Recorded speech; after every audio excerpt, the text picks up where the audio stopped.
Good evening and welcome to the Tuesday, October 11, 2016 Board of Education meeting rescheduled because of the Columbus Day holiday yesterday. First item on the agenda is the Pledge of Allegiance. Please rise and join me. I pledge allegiance to the flag of the United States of America and to the republic for which it stands, one nation, under God, indivisible, with liberty and justice for all. There were only two full Board of Education meetings last month, so we need to take action on those minutes. The meeting of September 12, 2016. Is there a motion to approve those minutes? So moved. Second. Any corrections, clarifications? I believe on page 3, at the very top, fourth sentence down, third line, total in-district enrollment is 3398, which is above the projection of, I believe that should be 3313. That's correct. Okay.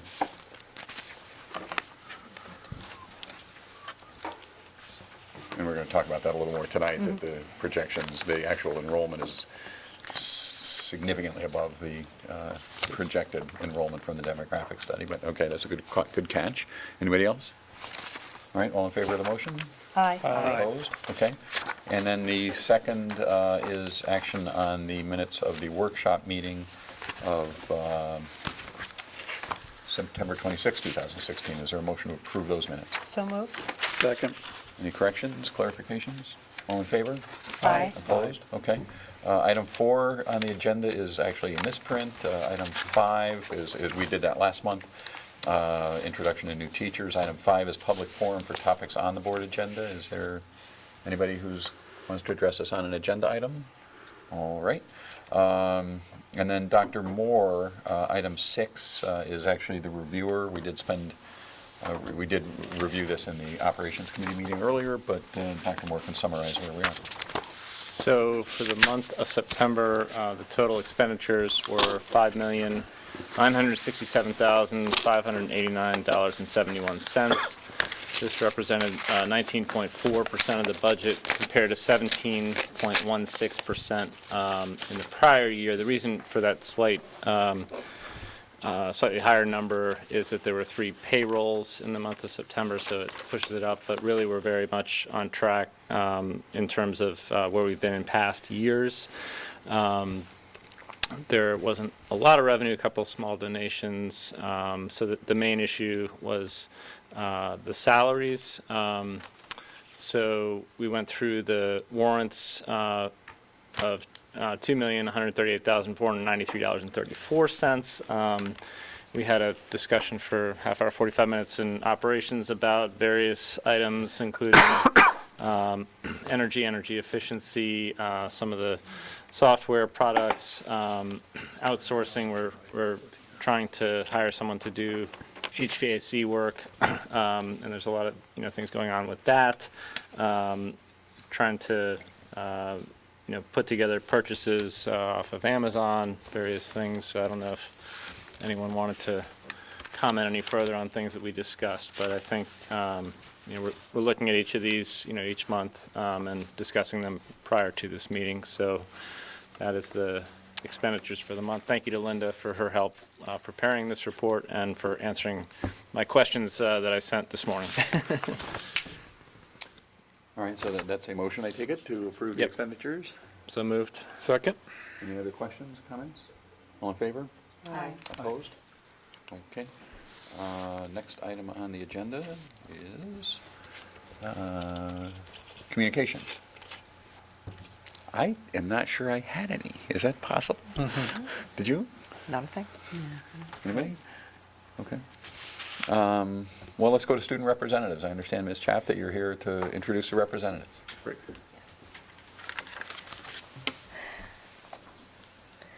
Every year, Rick Macenti and Paul Freeman sort of look for students who are representative of not only outstanding performance in the classroom, which we have every year for you, but also have demonstrated leadership capacity outside of the classroom as well. Greg Sullivan would be familiar to all of you. He's our senior member of, student board representative. He is active in our basketball program. He is a ardent volunteer for the Unified Sports Program, and he's exhibited extensive participation both in and outside of the classroom with our special needs population. So we're glad to have him back again. We also have Danielle Ott, who is another senior representative for you this year. Again, an outstanding student, and has exhibited a particular and keen interest in healthy choices that her peers make, particularly with her participation with community involvement in drug and alcohol awareness in the community. She was actively involved in programming that came to the high school that sort of fought against, or let me put it in a more positive way, encouraged healthy choices among her peers. And so we welcome her. She is also serving as a senior member of our dress code committee. So she is representing the senior class as we put together a dress code committee to look at our current dress code policy at the high school. And then our 11th grade representative is Brendan Balistraci. And he is also an outstanding student. He's our junior representative on the dress code committee, so he's representing the junior class for that. And he is a participant in the fencing team, which in and of itself sounds like a small thing, except that our fencing team is the largest athletic program that we have at the high school. Last year they had 100 people try out for it. And so in terms of diversity of knowing the student body, just through fencing alone, he probably comes in contact with more students than I do on a daily basis. So I wanted to present them to you and welcome them, and I will let them sort of take over from here. Sounds good. So at Cox, the school year started off very well, and also their school community has been introduced to a few new teachers as well as a new principal. And the principal's been very happy, as well as the new teachers, to meet all these new wonderful students. And also, on Friday, they had a famous author named Alan Katz come to the school, and he signed some books for his fans, and then also he has worked for children's programming on Nickelodeon, ABC Television, and Warner Brothers Animation, and is also a native of Connecticut. So the kids found it very cool to see a fellow Connecticutter represent us on a literary level. Nutmegger.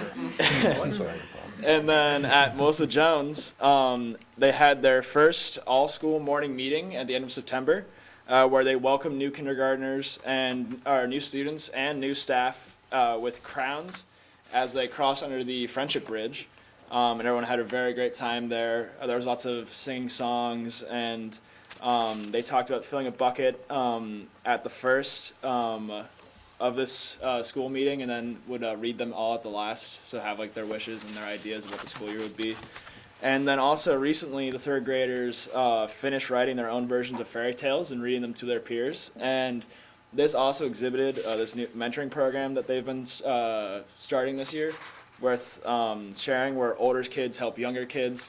And so it creates better readers, better writers, and creates new friendships across grades, which I think is very interesting. And also the PTO, parents and staff, are getting ready for the Halloween Carnival at Melissa Jones on the Friday evening of October 28th, and hope to see some of you there because it's a very fun night. Okay, so at Baldwin Middle School, among this year, they're implementing a high leverage practices across all classrooms and subjects. They're also trying to promote a growth mindset as a core belief to try and get students to be more interested in learning. During the 5th grade year, they'll be taking a trip to Camp Hazen to focus on team building and to ease the transition from having classes of about 75 to up to 300 students. Also this year, there is a book club and book fair talk. In September, they took a book talk which centered around one of the several books both students and staff read over the summer. Some of the after-school clubs are starting up again at Baldwin Middle School, including the Running Club, Drama Club, Art Club, Newspaper Club, and new marker clubs, which are ideas and clubs based around tinkering and the Makers Faire movement. And at Adams Middle School, the 8th graders are taking a trip this year to visit the state capitol. This is where they're going to learn about the Connecticut state capitol and how and where the local government works. There's also an American history contest and a Christopher Columbus essay contest going on currently, where students can submit essays that revolve around the American Revolution, as well as the 2017 Scholastic Art and Writing Writing Award submissions are going on right now. So at Calvin Lee, students also enjoyed a visit from some authors. The kindergarten, first, and second grade students met Angela D. Terlizzi, I don't know, and Brendan Wenzel, who are the author and illustrator, respectively, of the new books Some Pets. And the students were able to learn about the creative process of turning words and pictures into a published work. And then the 3rd and 4th graders got to meet Jack Chaloner, author of Maker Lab 28 Super Cool Projects, and there they learned a little bit about science. They learned about the scale of the planets in the solar system and how rockets carry cargo to the International Space Station. Also at Calvin Lee, last week the 3rd grade classes took a field trip to Jacobs Beach and Chittenden Park. There they observed and investigated the dynamics of a salt marsh environment. And they learned about the plants and animals that thrive in that ecosystem. As well, coming up on October 21st, Calvin Lee School will host its 3rd annual Cardboard Challenge. Inspired by the video Kane's Arcade, students will use their imagination and creativity to plan and build something awesome out of cardboard and other recycled materials. They will then be on display at the school. And at Guilford Lakes, the PTO held their annual back-to-school picnic. 4th grade students and their families participated in the Guilford Citizens Day Parade, and the theme of that was Neighbors Helping Neighbors. So in order to demonstrate that, there was a collection of food items as the float traveled around the green. And also at Guilford Lakes, all classes have launched Readers and Writers Workshop and now are into their first units for the school year. And so then at the high school, the fall sports are up and running about halfway through their season. Everyone's doing very well, and our field hockey team was actually undefeated for the first few weeks of the season, and I believe they lost 1 or 2 games in the past few weeks, but still doing very well. And also as fall sports, since it is October, they've started doing their fundraisers for breast cancer awareness, as it is the month of breast cancer awareness. So every team on Fridays gets to wear their pink shirts and show their support and respect for people who suffer from breast cancer. And also, the Senior Student Council recently decided on making one of our parking lots a senior parking lot. And so the senior parking lot is now the tennis court parking lot and the first half of the big parking lot. And it's been going very well so far, running very smoothly. And also for seniors like me and Danielle, we have our early action deadlines and early decision deadlines coming up soon, like I was just talking with Mr. Bloss about. And it's quite surreal, but still very interesting and exciting. Yeah. And later in October, Developmental Assets for Youth, or DAY, will be holding our survey that we hold every other 2 years, and this will help it determine what we need to work on in the future, what kind of assets we should be focusing on for kids in the community. And on October 20th through 21st, the International Baccalaureate Program will be visiting for an authorization visit, where they will interview staff and students and determine our readiness for the International Baccalaureate Program to integrate into GHS. Terrific. Well, thank you all, and thank you, Greg, thank you for continuing to serve and agreeing to continue to serve, and thank you both. We really value what we hear from the student representatives, and you're not limited, by the way, to what, is happening at any one of the individual schools. If there's something that you think we ought to know, there's some issue, there's a concern, there's something you'd like to bring to our attention, there's something that that students somewhere in the district are concerned about, we want to hear from you, either here or in some other forum. It's we've actually, I think we've used input from the student reps in the years past to make several policy changes. I know that there have been some issues relating, several things, but relating to prom, for example, I think was something that was brought to us by students, and some other issues. So I want to encourage you all to do that, and thank you for serving. You both have identified the student dress code at the high school. Maybe, and I'm sure you're early in that, but just can you tell us just a little bit about the process of what's happening? Yeah, so we have recently gathered students, staff, and some parents together to create a basically planning committee for the dress code, because I think the last time the dress code was looked at was 2007. And we'd like to kind of revisit it and see what we can do to either improve it or change different things that would be more appropriate to different styles and trends in 2016. And so at our first meeting, we kind of looked at what the students, like what everyone kind of thought the dress code was like in the school and our own interpretations. And so I got the chance to talk with Ms. Chaff and Mr. Rabin, which is a little bit intimidating, but they're cool people. Are you intimidating students? Didn't we have a talk about that?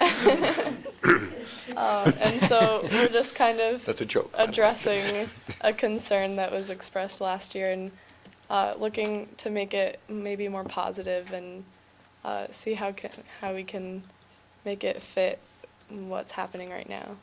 We also noticed another issue with it was some of ambiguous wording and things like that. So also we're talking about changing the wording and changing some of the basic ideas of it to be more concrete and things like that.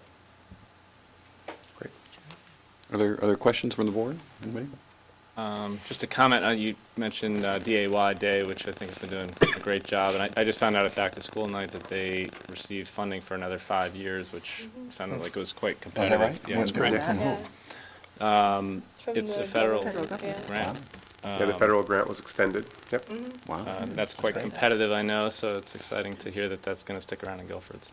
Yeah, and we're hoping to continue Day Week in the schools and continue our efforts throughout the community. And I know, Dr. Freeman, you sent out an email, or somebody in your office sent out an email about the student survey going out to make sure that nobody's surprised about that. But that's been going on for several years now. This, I believe, is our third administration every 2 years. So yes, a notification from Mrs. Landry and I went out to all of our students who will be participating in that survey, letting them know that it'll be happening later this month And once parents. again. Well, it went out to parents informing them that their Right, students will right. be invited to participate, correct? Right. Good. Well, terrific. So you're either free to go and start typing up your college. I guess you don't type anymore. You're free to go start working up your college applications and submitting them, or you can hang out here as you wish. But They don't type? They type On a computer. on a computer. Well, yeah, but you don't type it. I think there's some interest in. Oh, yes, that's correct. I know item 10.2 on the agenda, I'm sorry, 10.3 is to approve a $40,000 donation from the Conrad Hilton Foundation for the support of the Guilford Public Schools Unified Sports Program. I don't want to move that up on the agenda to this point because I understand, Greg, that you had something to do with that. You and your family had something to do with that. Can you just explain what that is? Oh, so a few years ago, my dad accepted an offer from a former colleague to help consult on the Conrad Hilton Foundation in Los Angeles. And so he does not get paid for this work, but instead gets to choose each year to donate to a different organization. And he usually likes to choose things in our local area. So this year, after my about 3.5 years of playing unified sports and interacting with its players, he decided to donate his share this year to Unified Sports, for things such as like uniforms and new equipment and things like that. And so, because he was just so moved by the program and the entire idea of the program that he wanted to see it continue to move forward positively into the future. That's terrific. That's terrific. Yeah. And I think we at least have the idea that this is one of the more successful unified sports programs in the state. Is that? Yes. I attended the Youth Advisory Council last year, on my birthday, which was a great birthday gift in Hartford. And we noticed that there are a lot of other strong programs, but ours, I think, really shone out with our ideas and also our backing and the tournaments we compete in and things like that. And we really just have a strong bond in our team. Like today, I was coaching at a middle school tournament, and it was just amazing to see the bonds and friendship and sportsmanship also at the games and among the team. So it really is a strong program with the high school and the middle schools also. Terrific. We receive a lot of gifts in this community from the community. This is a significant gift, and the fact that it was sparked by one of our students' involvement in an activity like this one just makes it really special to all of us. We're very excited about it, very much appreciate Greg and his father recognizing us in this way. So is that a motion to approve this? So moved. I thought so. All right. Any other questions, comments? All in favor? Aye. Opposed? Well, thank you, and I'm sure, Dr. Freeman, you will work up an appropriate thank you letter, and Absolutely, and And, thank you, thank Dad, you. for us. yeah, thank your father, and thank you for that work. It's a terrific program, and we're all very proud that the students have responded in such a positive way, and just very, very pleased with the results. Thank you very much. Thanks. All right, so let's go back to the agenda. Item 9 is the superintendent's report. Yes, we only have a single item report for you this evening.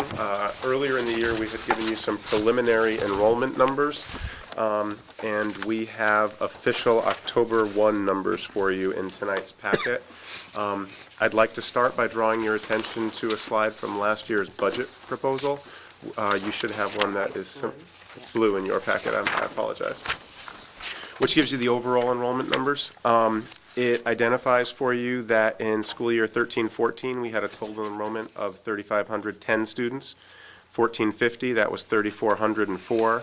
15-16, that was 3,393. And going into this school year, we had projected an enrollment of 3,314 students. We were projecting a decline in enrollment of 79 students this year from last year. In reality, our official enrollment number as of October 1st this school year is 3,387 students. Rather than a drop of 79, that represents a decline of 6 students this year over last year's enrollment.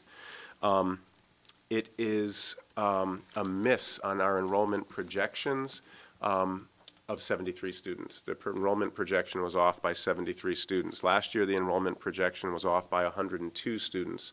I have reached out to the author, Dr. Chung, who is the author of the demographic study that we are using for those enrollments, and I have asked him to consider revising his study. When he submitted that study, he noted that it was a 10-year projection and he was unable to account for the existence now of this new high school or full-day kindergarten. I'm hopeful that he'll be willing to revisit his study and take those two factors into account. So that's where we stand overall in the school district, 6 students fewer than last year. It suggests that our enrollment, in fact, has held steady for the last 3 school years at just around 3,400 students, with a decline of only 20 students across the last 3 years. Your packet also includes a breakdown of how those students are distributed, particularly at the elementary levels. And what I'll point out is that at this time, that distribution continues to hold an average K through 4 classroom size of approximately 18 students. I do want to note for you the number in your packet for LEAP grade 4. The enrollment number is correct. The class size is incorrect.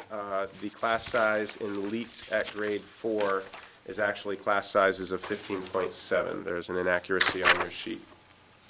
We have some spikes. There are some classes at the elementary level that will rise into the very low 20s. We have some others of smaller size, like 15, but again, it's a district average of 18 students in grades K through 4. Our largest class sections continue to be at Baldwin. Last year, our 5th grade was a bubble that was moving through. That large class is in Baldwin in the 6th grade, and that represents our largest class sizes, classes of around 24 or 25. Those would be the spikes. We do not have information on high school class sizes for you at this time. That usually takes, we let those settle down before we give you information relative to those. So I understand with the high school that we can't maybe have the exact information, but I guess I was struck at back-to-school night by the number of teachers that commented that they had higher class sizes. I don't know if that was an anomaly, but do you have any sense of? Yeah, we can have data for you that in an upcoming meeting. What we'll do is we wait for some of the changes to happen, to shake out in the first few weeks.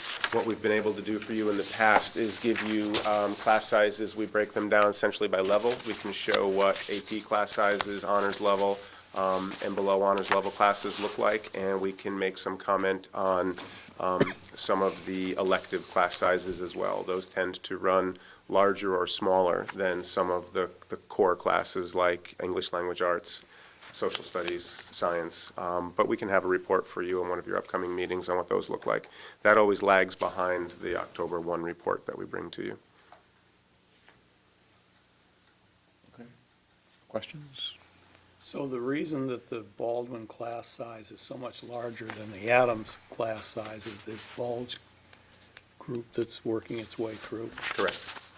Yeah, there's a large class moving through, and at the middle schools where we have interdisciplinary teams, the class size is it's essentially harder to respond to than at the elementary or at the high school, because you've got 4 teachers working collaboratively, and at Baldwin there's actually a structure that involves 6 teachers. At Adams it's a structure that involves 5, and so to add 1 teacher isn't going to adjust that class size as you could do at a K through 4 level class. So we have changed the schedule at Baldwin. There were some minor team restructuring, but we haven't looked to add a team of 5 whole teachers. It wasn't that large enough to require that kind of intervention. It does make for some large class sizes as that group moves through. Next year, you'll see the class sizes at Adam increase in a similar fashion as it moves into 7th grade. When it hits the high school, it will be more evenly distributed because classes can be looked at individually. Okay. So the numbers in the projections, the numbers you've been reading, the enrollment at 3,387, that, by the way, does not include out-of-district placements for whom we still pay. Correct. This is just children that are in our buildings, in the 7 buildings. So the total enrollment, counting out placements either at magnet schools, special ed private placements, public placements, is 3,449 students.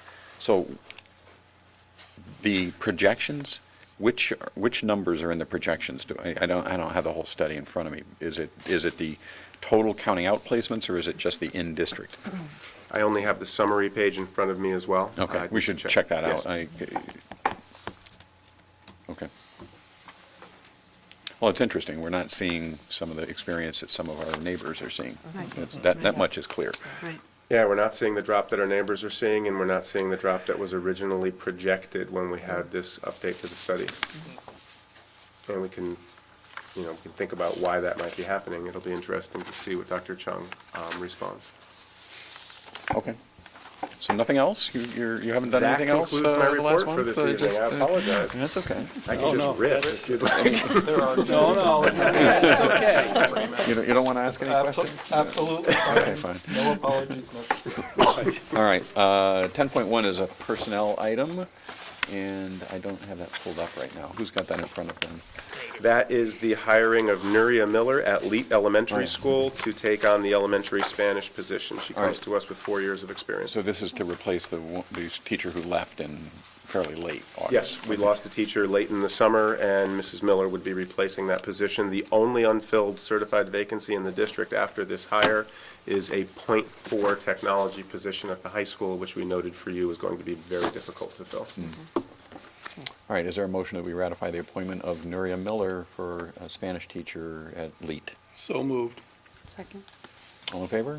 Aye. Opposed? Okay, Thank you. all right. Item 10.2, I think we did. if I recall. No, I'm sorry, we didn't do that. That's a different donation, I'm sorry. Correct. 10.2 is to approve a donation of $2,321 from the Guilford High School wrestling team booster group for the purchase of new warm-ups. So is there a motion to approve that donation? So moved. Second? Any questions, comments? All in favor? Aye. Opposed? Okay. I'll share your appreciation. Absolutely. 10.3, we did. That's really pretty. That is pretty exciting, actually, you know. That is very It's- exciting. That's pretty cool. 10.4 is to act on the submission of the consolidated federal grants application. That is to get our Title I and Title II and Title III money. Title I, and these are federal grants. This is Title I being a total of $222,396 for literacy and mathematics support. Title II money, $70,335 to employ a math specialist. Title III money, $6,731 to provide additional tutoring services to English learners.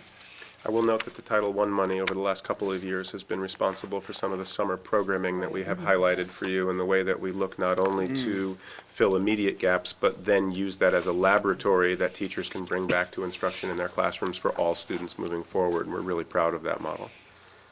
So the note on the Title III money, the $6,000 grant for Title III, because it's under $10,000, Learn, our RESC is going to be the entity that actually receives that and disperses the money. Okay. So then is there a motion to approve the consolidated grant application in a total of $299,462? So moved. Second? Questions, comments? This is comparable to what we have this year, is it not? It seems familiar. Actually, it's about almost $100,000 more Is it? than we received last school year. However, and in fact, it's the most that we have received in entitlement money since 2003. And it was about that time that a lot of the other titles, there used to be a Title 3, 4, 5, and 6 that were different grants, and when they really consolidated them. But typically, this is what we had been getting, but we were cut about $80,000 last year. And this is about $100,000 more, so we are back up in a little bit more than what we've had in recent history. What do you attribute to this generosity There to? is a formula the state uses, and really it's based on, it's a pretty complex formula, but it includes the number of students who are eligible for free and reduced lunch programs, and as well as some other factors. And then, so each district, they have a pot of money throughout the state, and then they consider it, and then they have an allocation for each district. So it's really how we fare within a lot of other districts, relative to a lot of other districts, what portion, what percentage of the state, the total, that we are going to be as part of our entitlement. And then we must write the grant to meet the criteria. But this is entitlement grants. This is not, competitive grant. I see. But we do have to write, the application to meet all the criteria of the federal government. The state is experiencing enrollment declines across the state, and some towns, districts are seeing them much more severely than we are, so it may be that relative to other communities, our positioning is changing as they see their end decreasing. And we did have an increase of students eligible for free and reduced lunch last year, Yes. which I think I had reported to you guys earlier. Not a huge increase, but certainly it was continuing to go up. This year, we saw a slight decline from maybe 310 students to 306 as of October 1 this year.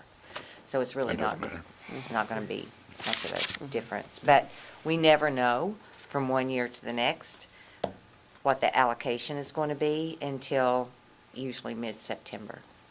It's also important to note, maybe for the viewing community more than the board, that these funds are always intended to supplement the monies that are being spent. They are never intended to supplant or to reduce local spending on education. So although we have more money in this area, it doesn't relieve us of any of our local burden. These funds like these are always intended to supplement the local spending and the local activities in place. Okay. Did we vote, or did we just make the motion's been made and seconded? All in favor? Aye. Opposed? Okay. 10.5 is the preliminary budget timeline. It's that time again. So do you want to, this is just a receive item. This, I think the only things that we need to mention maybe tonight would be that on October 26, 2016, the Operations Committee is going to hold a workshop for public input on the 2017-18 budget. Do you know where that's going to be? Adams, I believe. Yeah, Adams? Okay. And so that will be, you'll be chairing that, so, and then after that, the next public piece would be, well, the Operations Committee on November 14 would be reviewing proposed bonding to submit to the Standing Building Committee. December 19, Board of Ed and Board of Finance Budget Committees meet. We would have a discussion of the preliminary budget on January 9th, meet with the district leadership team January 12th, public hearings January 23 and January 24, and then vote January 30th. I would just note, the January 12th date carries a notation of tentative. The last 2 or 3 years, that event has in fact either been dropped or rescheduled due to weather or due to timelines, and so I simply noted it as tentative because we've been able to move the process forward without that event in the last several years. Sometimes we've done it on one of the public hearing nights, too. Right. Yes, exactly. We have often overlapped it with a public hearing night. It generally, by that time, you've had interaction with the leadership team, and they've already made their position clear to you. But we have overlapped it with public hearings, yes. Okay, questions about this, comments? It's pretty similar to years past, so, Very much so. okay. Item 10.6 is just the receive everybody's learning walk schedule. That's when the board members will actually join the administrators and teachers to do learning walks at various schools. Everybody's okay with their schedules? If they're not, we can do some trading, so just let me know. It's always a living document. We can make any adjustments moving And forward. I think, by the way, I extended this invitation. I assume you're okay with it. If you're not signed up for a particular school, but you still want to go, in other words, that there's some Thursday that you've just decided, gee, I don't have to go to work today. I would only ask that you let us know. Yeah, fair enough. And I simply want to point out that sometimes outsiders observing a dynamic sometimes change the dynamic. And so I would want to be cautious, I want to be careful about a day if there's already 2 board members to have a third and maybe a fourth join and impact the activity. What's been exciting for me is after your involvement in these activities to hear board members comment on not so much what you saw in the classroom with us, but on the quality of the conversation that you heard following our time in the classroom. And I would be a little cautious of changing the ratio between the educators who are focused on our work and wanting to exhibit that for all of you, and having this turn into a board activity rather than something I don't think you're ever going to get 5 people, but, just Fair if enough. somebody I just wants wanted to share give, that caution, that's and I think fine. the teachers in the audience appreciated that. Yep. Will we, particularly those of us who are coming up rather quickly, get timing? Yes. Suggestions via email or Yeah, whatever? more Timing information. guidance? Yeah, Great. more details about the visits usually come out a couple weeks in advance. Right, that's of what I the visit. figured. Terrific. All right, 10.7, we've been asked by the Board of Selectmen to appoint 2 board members to serve on the Efficiency Task Force. I did send an email to Selectman Cartier asking when would the meetings be on a regular basis, because that matters. I think most of us have day jobs. However, Mr. Sands does not have a full-time day job, so he has volunteered to be one of our representatives on that. And we have 2 board members that are not here tonight, so I want to run it by them as well. But we do need to add one other person, so anybody that wants to do that, let me know, but I will wait to hear from Selectwoman Cartier about the scheduling questions. 10.8 is to act on certain recommendations from the policy committee relating to transportation mostly. That's- Dr. Balistracci, do you want to? Yes, absolutely. We brought to your attention, I believe, 5, either policy or regulations relating to transportation at our most recent meeting. So the policy committee is now asking that the board act on these. The first is policy 3600, transportation. You will note again that the changes to this policy fall basically in 2 areas. One is a very simple language change to try to change the word pupil that comes up sometimes to consistently use the word student throughout. The second, under definitions, cleans up some of the language in walking distance and walking route. So I put forth a motion that the board act on and approve these revisions. Is there a second? Second. All right. Are there questions about any of these? These don't appear to be substantive, are they? The only It's thing just I clarifying might that- mention, right, no, yeah. absolutely. On the first page of this one, under walking distance, we did add, per the CABE suggestion, that walking distance starts from a point at the curb or edge of a public paved road, to make sure that our students and parents understand that walking distance does not include driveway length.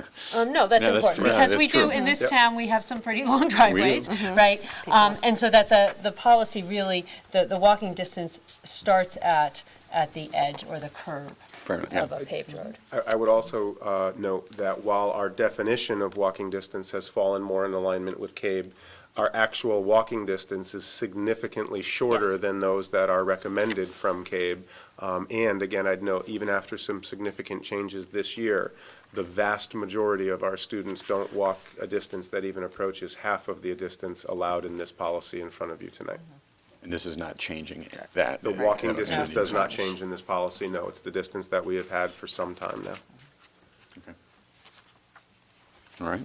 So is that a motion that we approve? Which are we approving now? Are we approving We're all? approving transportation 3600, the policy. Okay. Is that a motion to approve those changes? Yes. Okay, second? Second. Questions, comments? All in favor? Aye. Opposed? Okay. 10.8.2? Removal of regulation 3610. This is simply a form. We will also, in a couple of minutes, look at this in another one of the regulations, but the decision is to remove forms from our policy book. The forms continue to exist. Chip Dorwin has those forms. Those forms are available to the public, but they seemed inappropriate for a policy handbook. So I am making a motion to remove the form under 3610. Second. Any questions? All in favor? Aye. Opposed? Okay. All right. Policy 3612, which is also policy 5310. It appears in 2 places in our policy book. They are exactly the same, and the changes we are recommending are exactly the same. These are purely language. They, again, clean up the pupil-student mix so that student is referenced every time, and provides clarification on the designee for either the superintendent or the principal in terms of any kind of suspension of student bus privilege issues. So I recommend that the board accept these revisions to policy 3612, 5310. That's a motion. Second? Anybody? Second. Okay. Don't be bashful. It's okay. Questions, comments? All in favor? Aye. Opposed? Okay. All right. Now, we have up regulation 3612, 5310. This is the regulation that goes with the policy we just approved the revisions to. This one, as you note, and I noted at our last meeting, had a number of changes, or at least clarification or more detailed language Most of these changes were provided and suggested by Chip Dorwin after he really carefully went through the process of not only looking through all of these policy and regulations, but applying the knowledge he's learned over his time as our transportation director. So you'll note all the changes. He also added on the second page at the bottom a section that provides parents with important information about when and where is the best place to address any questions around student discipline issues. And that would be what? I'm sorry, so at the bottom. Yeah. Parents, 4.5. right, sorry. Parents should not expect to be able to discuss student discipline issues or other bus management issues with the bus driver at the bus stop. Seems reasonable. Right. Drivers do not have the authority to resolve these issues. Parents should contact their child's school, the bus company, or the transportation coordinator to resolve any problems. The last change here is simply a slight adjustment to the title of this regulation so that more closely matches the policy to which it is connected. So I would make a motion that we accept these revisions. Second. Okay. Any questions? All in favor? Aye. Opposed? Okay. Okay, and the last transportation policy that we're asking the board to act on tonight is policy 3622, special education transportation. And truly the only change in this is to clean up the pupil-student language so that it now says students throughout. We did review it, and there's no need to make any further changes. So I ask the board to accept these revisions for policy 3622. Okay, there's a motion, second. Second. Any questions? All in favor? Aye. Opposed? Okay, Terrific. excellent. So 10.9 is also a policy committee. That's right. Keep going. I know, we're on a roll. So these are three, again, these are related to transportation. The policy committee and the administration needed more time to review these, so these tonight are a receive only. The first are revisions to policy 3614, bus routes and services. Couple of different changes. Again, I'll say it one more time that we did again clean up this language between pupil and students, but some more substantive changes. The policy as it stands now identifies student groups as K through 3. Clearly, our elementary schools and hence our bus runs are working with K through 4. So that language is cleaned up. You'll also notice this policy was written up following almost word for word K policy that was very long, had duplication sometimes of issues, and at times made it difficult to really determine bus runs on one street from another street.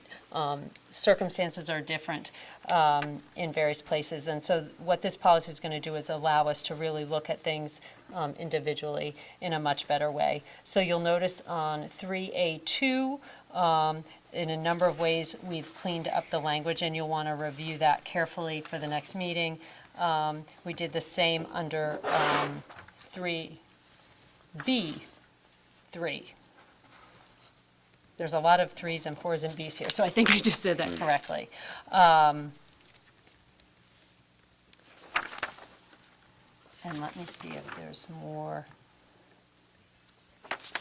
But this is a receive. Correct. This is a Receive only today. receive. You know, so there are a number of changes here, and I welcome at any time between now and the time we will be voting on this, if people have questions or concerns, please feel free to contact Jason or myself about these. I don't know if people have questions now. Okay, does anybody have any questions now, any thoughts now? Forward to reviewing this. Okay, Okay. excellent. The second is the regulation 3614. This simple change, again, to a title so that both the regulation and the policy share the title. This also has some changes around some language and some a little bit more substantive. Basically, how school, how parents and the school communicate or the bus drivers communicate around kids on other buses. Noticing at the top that we are no longer mailing out bus routes at the beginning of the year, that they are on the website. I think that's mostly what we're going to find in here in terms of changes. Okay. Right. And then the third piece, related again to this regulation, is the removal, much like we did a little bit earlier, of a large number of forms simply from the policy book. Forms still exist. They're important for parents to know about in terms of making requests for transportation for their child on a different bus than is typical. And a number of the other forms, these can be found on the Guilford Schools website. They can also be provided by our transportation coordinator, Mr. Dorwin. But again, the thought was that forms really don't belong in the policy book. They belong within the administrative office that is addressing those policies and regulations. Okay. So that's to receive only tonight. Anybody have any questions? Anybody want to say anything about this tonight? Okay.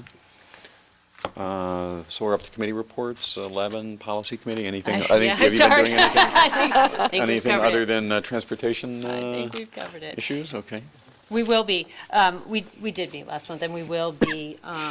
Mr. Bowden provided us with a number of topics in terms of various policies and regulations that we will need to look at, given the latest legislative session. So All right. I think that now that we've really, and we've spent a lot of time on these transportation policies, but now that we have closed that chapter, at least at the policy committee level, we will be jumping into those issues. Okay.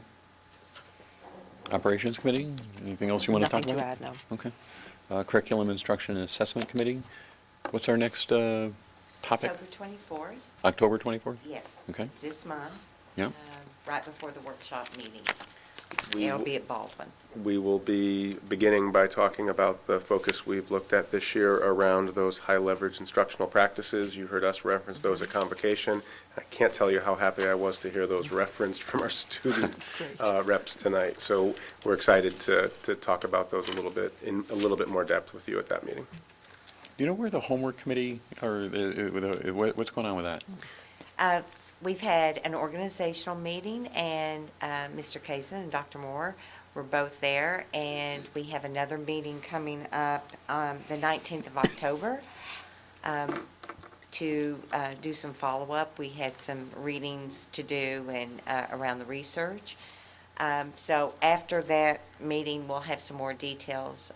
Just for your information, I conducted a focus group with high school students about the topic around homework last Friday, which was phenomenal.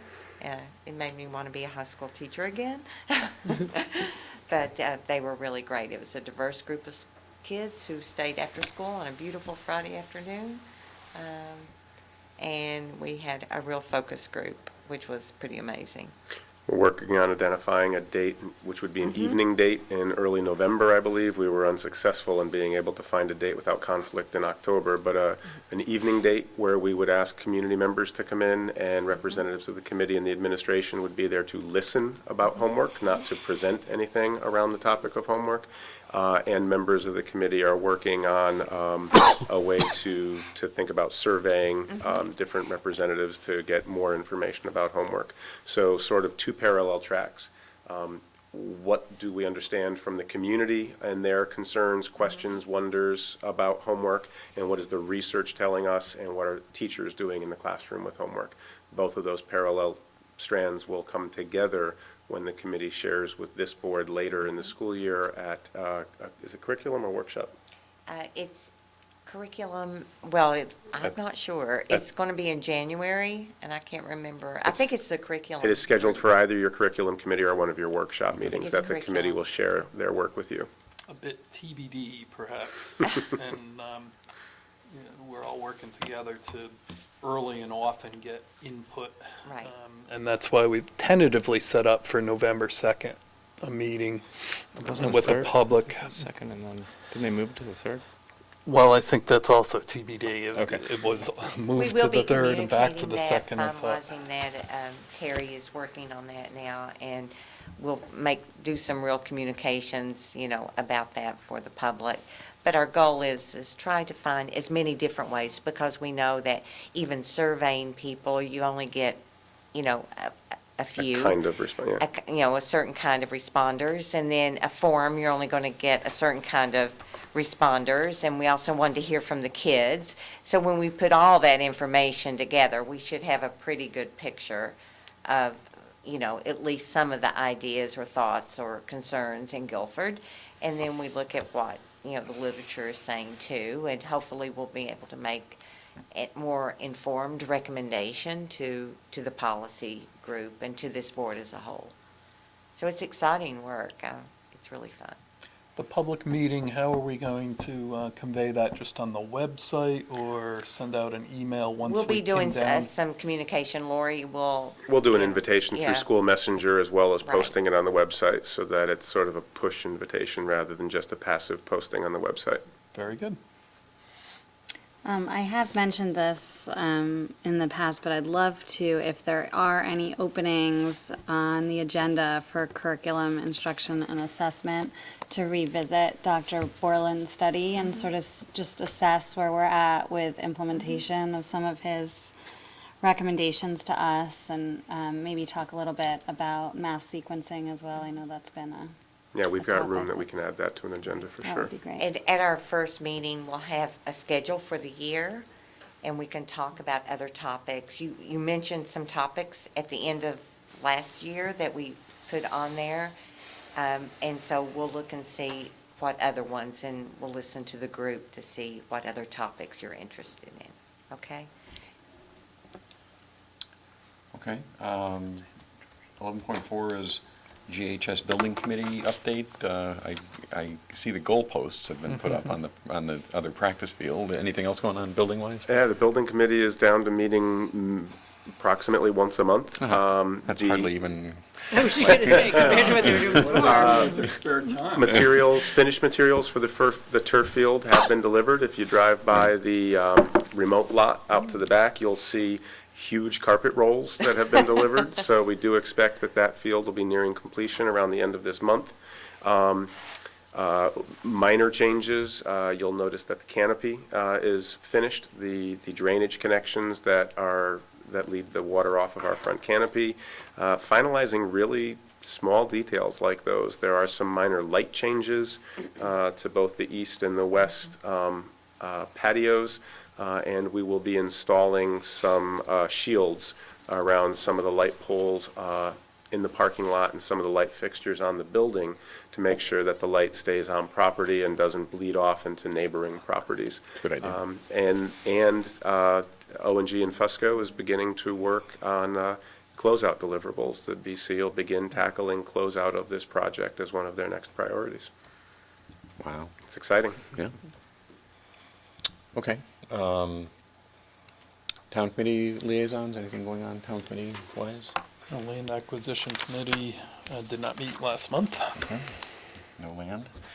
And Lauren, Dr. Moore, anything? It's meeting this week on Thursday. I should be there. Okay. I don't know where this falls, but our health committee will be meeting next month, beginning Okay. of next month, Health and Wellness Committee. And I should mention that Dr. Myers sent an email to the board proposing that we do a retreat, and we do that periodically. And I think it's a matter of logistics really more than anything else right now, but I don't think I don't think anybody thinks we shouldn't do it. Oh, it's a great idea. I think it's been a couple or 3 years since we've done one. They tend to be Saturday retreats. Before I was on the board, so. Yeah, so they tend to be Saturday retreats. Is that right? Yeah, Okay. Yeah, I So it's noticed been it it's been 3 years. 3 years, yeah. Yeah, so I'll be happy to collaborate with some board members and start working on planning something. We'll pick a Saturday maybe Let's instead find a of early cold winter day. Let's not get into spring when it's nice and warm. Yes, a cold Saturday in the winter, yes. Miserable Saturday. I agree. Don't put us inside when it's 70 degrees outside. I'll be happy to work, and I'll reach out to Dr. Myers and maybe After I the can begin budget. working on that. By the Yeah. way, Why? after the budget, because we're going to be meeting like 4 times a week during January. Yeah, but that could go on for another year. Hopefully not. I'd prefer to do it in the winter. Well, February, my recollection is that February is still part of winter, if maybe the first weekend in February. Oh, I thought you meant after the budget vote. No. After your we vote. finalization No, of the no. budget. Okay. Yeah. Yeah, you guys, we have a hurry up and wait schedule with the budget. We get it ready and then it floats for a while, so Which, in which, that, by the way, is not our choice. That I is know. dictated No, I to know. us by the town charter. but that would be a good time to schedule the Yeah, retreat. February, I think, Yeah. not January is all I'm saying. Yeah, February. yeah, no, it's fine. Yep. Public questions? Anybody? Okay. So we do have a executive session to talk about 3 sets of negotiations that are going on, teachers, custodial, and administrators. Is there a motion that we go into executive session for those purposes? So moved. Second. All in favor? Aye. Opposed? Okay. So we will go into executive session. We will come out of executive session back into public session only for the purpose of adjourning, and there will be no further public votes tonight. Thank you. Thank you.